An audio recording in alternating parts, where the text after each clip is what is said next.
Election commission ने कराची और हैदराबाद में बल्दियाती इंतखाबात 15 जनवरी को कराने का ऐलान कर दिया। इलेक्शन कमीशन ने बल्दियाती इंतखाबात से मुतालिक महफूज फैसला सुना दिया। 10 सफ़ात पर मुश्तमिल तफसीली फैसला जारी कर दिया गया। इलेक्शन कमीशन ने IG सिंध को बल्दियाती इंतखाबात के लिए सिक्योरिटी फराहम करने का हुक्म दे दिया। सेक्रेटरी दाखिला को भी सिक्योरिटी इंतजामात मुकम्मल करने की हिदायत कर दी। इलेक्शन कमीशन का कहना था शफाफ और गैर जानिबदार इंतखाबात कराना बुनियादी जिम्मेदारी है।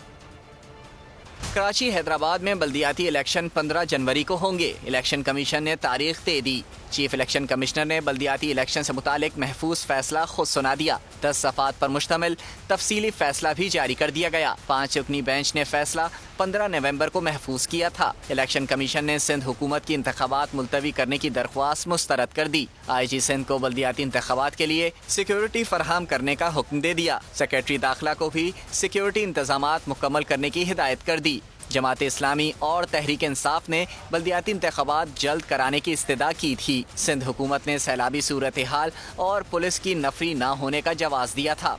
इलेक्शन कमीशन ने फरीकैन के दलाइल सुनने के बाद सूबाई हुकूमत का जवाब मुस्तरद कर दिया। सिंध हाई कोर्ट ने भी 2 हफ्तों में शेड्यूल देने का हुक्म जारी किया था। अगर ये वीडियो आपको पसंद आई है तो हमारे चैनल को सब्सक्राइब कीजिए और बेल आइकॉन को क्लिक कीजिए।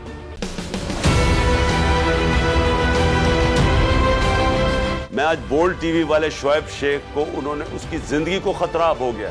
पहले उसको था अरशद शरीफ को, आज शोएब शेख का मुझे पैगाम आया, उसको धमकियां दे रहे हैं कि उसको मारेंगे। इस सिर्फ के बोल्ड टीवी हमें उठा रहा है। बोल्ड ने हमेशा हक और सदाकत का साथ दिया, सच के साथ खड़ा रहा। हम हैं मिसाल अब्र, मगर इस हवा से हम डर कर सिमट ही जाएंगे। ऐसे भी हमने बड़ी मुश्किलात, बड़े बड़े चैलेंजेस, सिर्फ बोल खड़ा रहा, बोल डटा रहा। बोल को है जरूरत अवाम के दुआओं की। इजहार आसाती के लिए, पाकिस्तान के लिए, पाकिस्तानी अवाम के लिए।